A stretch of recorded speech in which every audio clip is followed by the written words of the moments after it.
Ya, Assalamualaikum warahmatullahi wabarakatuh.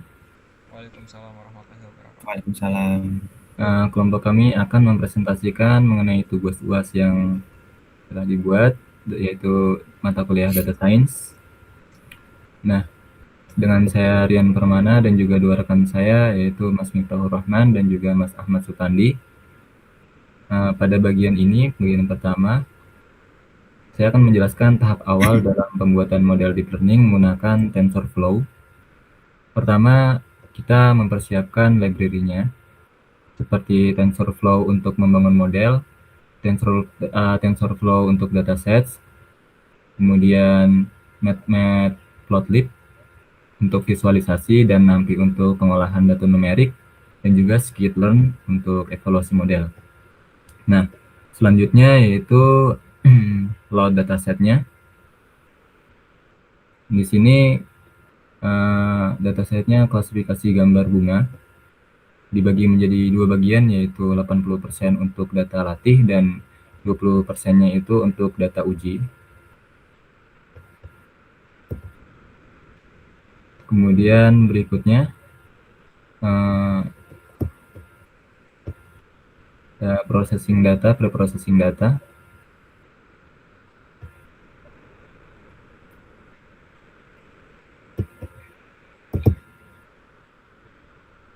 Di sini pada tahap ini saya akan menjelaskan bagaimana proses preprocessing data dan augmentation dilakukan sebelum data citra digunakan untuk melatih model deep learning. Yang pertama itu penentuan parameter dasar, ada image size dan juga batch size, di mana pada image size ini semua gambar akan diseragamkan ukurannya agar sesuai dengan input, yaitu 128 pixel kali 128. Dan kemudian yang kedua itu mengenai batch size. Ya, jadi di mana data diproses dalam kelompok 32 gambar per iterasi digunakan untuk efisiensi komputasi dan juga stabilitas proses training. Nah, di bawahnya itu ada fungsi preprocessing. Jadi fungsi ini bertugas untuk menyiapkan satu gambar sebelum masuk ke model. Jadi ada 3 langkah. Yang pertama itu ada resize gambar untuk menyamakan ukuran semua gambar menjadi tadi 128 kali 128, dan juga yang kedua ada langkah normalisasi, di mana nilai pixelnya itu diubah dari 255 itu menjadi skala 1. Kemudian yang ketiga itu labelnya tidak diubah karena sudah berupa indeks kelas. Nah, kenapa kita memerlukan resize dan juga normalisasi ini? Karena resize itu diperlukan untuk mencegah error akibat perbedaan dimensi gambar. Kemudian untuk normalisasi ini diperlukan karena membuat training lebih stabil dan juga menghindari gradien yang terlalu besar. Juga untuk mempercepat proses belajar model. Nah, berikutnya ada data pipeline.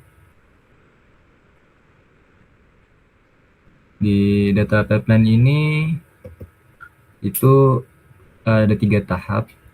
Yang pertama itu maps preprocessing untuk menerapkan fungsi preprocessing ke setiap data.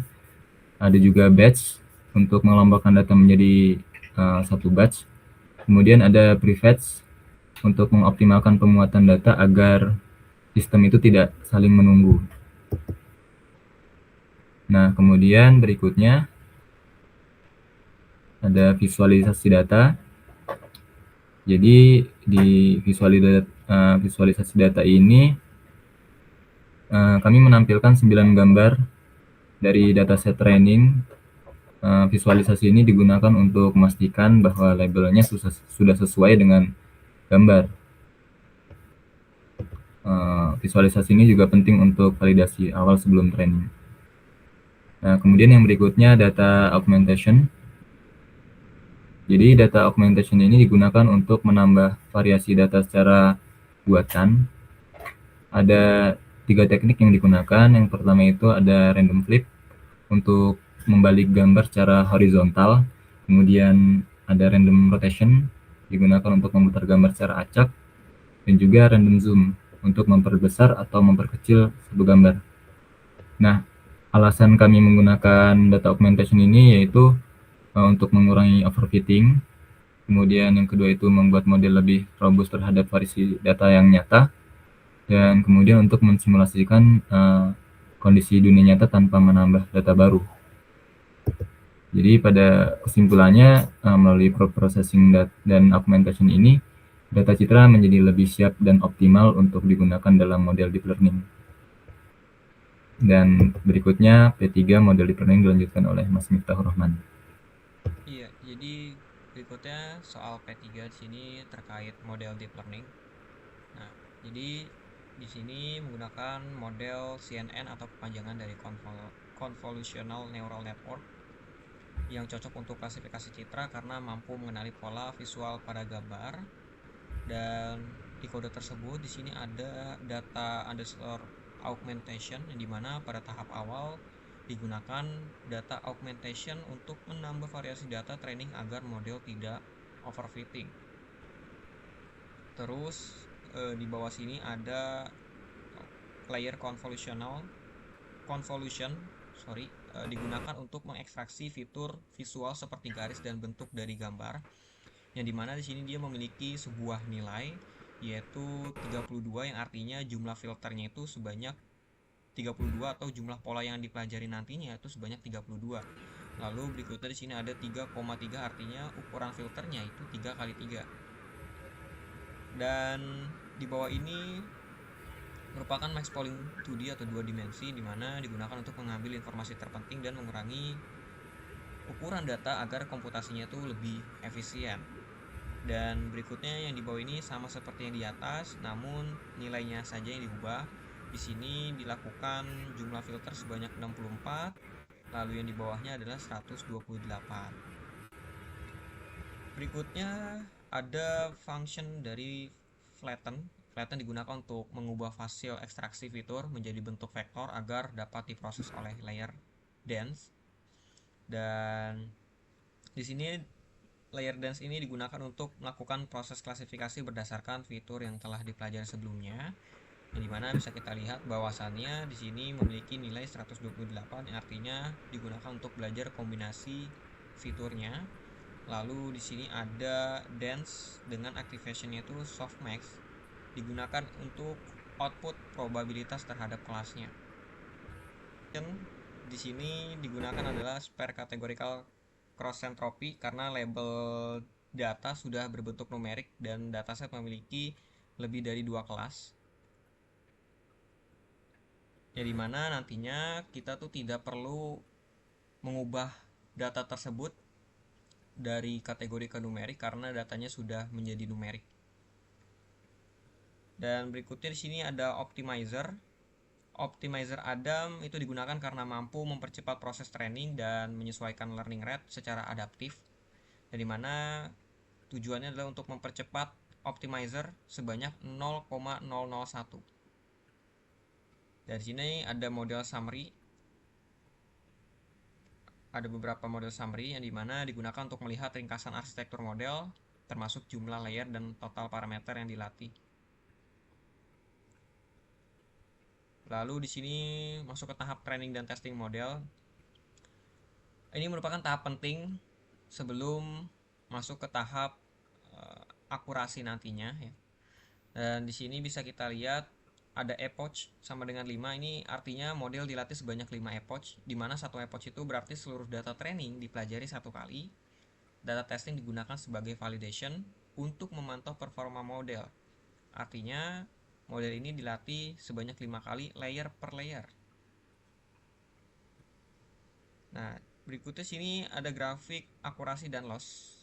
Jadi tingkat akurat dan tingkat kesalahan terhadap model itu bisa kita lihat di sini.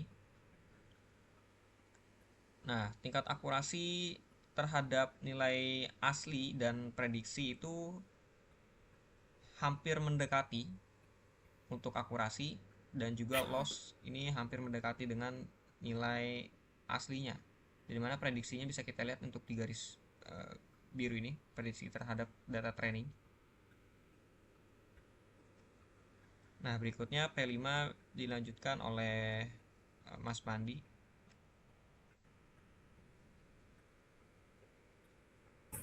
Oke, terima kasih. Saya akan melanjutkan untuk P5 evaluasi model.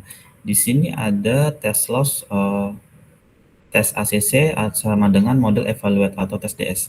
Nah, di sini penjelasannya adalah evaluate digunakan untuk mengukur kinerja model pada data yang belum pernah dilihat model saat training. Nah, untuk tes DS sendiri itu adalah data set ujinya. Lalu hasil dari evaluate itu disimpan ke dua variabel. Untuk tes loss sendiri itu seberapa besar kesalahan prediksi model. Untuk tes akurasi itu seberapa tepat prediksi model. Nah, di sini hasil akurasinya adalah 0,67. Sorry, naik mas. Naik naik lagi mas, masih yang tadi, sorry. Oke. Nah, hasil akurasinya ini masih adalah 0,67 atau sekitar 67%. Untuk loss-nya itu adalah 0,81 atau 81%. Tes akurasinya adalah 0,68 atau sekitar 68%.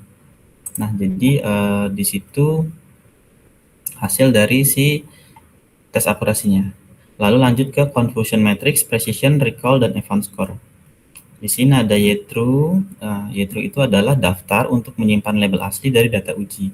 Dan untuk Y-prediction itu adalah daftar untuk menyimpan hasil prediksi model. Nah, untuk for image label in test DS itu adalah dataset uji yang biasanya berupa batch data. Model yang digunakan untuk memprediksi kelas dari image atau gambar. Lalu output prediction-nya itu biasanya berupa probabilitas setiap kelas. Lalu untuk true extend labels NumPy artinya adalah dia akan menyimpan label asli. Untuk labels NumPy-nya itu sendiri itu mengubah TensorFlow menjadi array NumPy. Sedangkan extend itu menambahkan semua label ke dalam list true. Jadi semua label asli dari dataset tes dikumpulkan true, mengambil hasil prediksi dari kelas. Untuk di sini selanjutnya ini hasilnya. Nah, di sini ada precision, recall, event score, dan support. Di sini precision itu adalah ketepatan prediksi, sedangkan recall itu sendiri adalah kemampuan menemukan data yang benar. Untuk event score itu rata-rata precision dan recall. Nah, kita baca akurasi dari event score adalah 0,21 atau 21%. Akurasi dari support itu 734.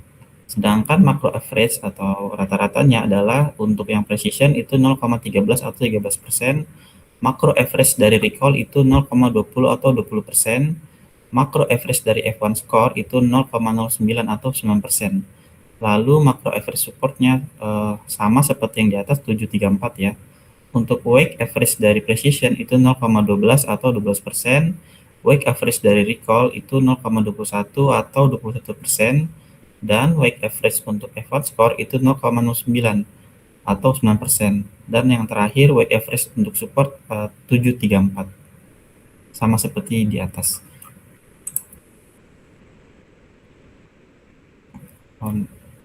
Sudah selesai. Untuk terakhir saya silakan ke Mas Rian untuk menutup presentasinya.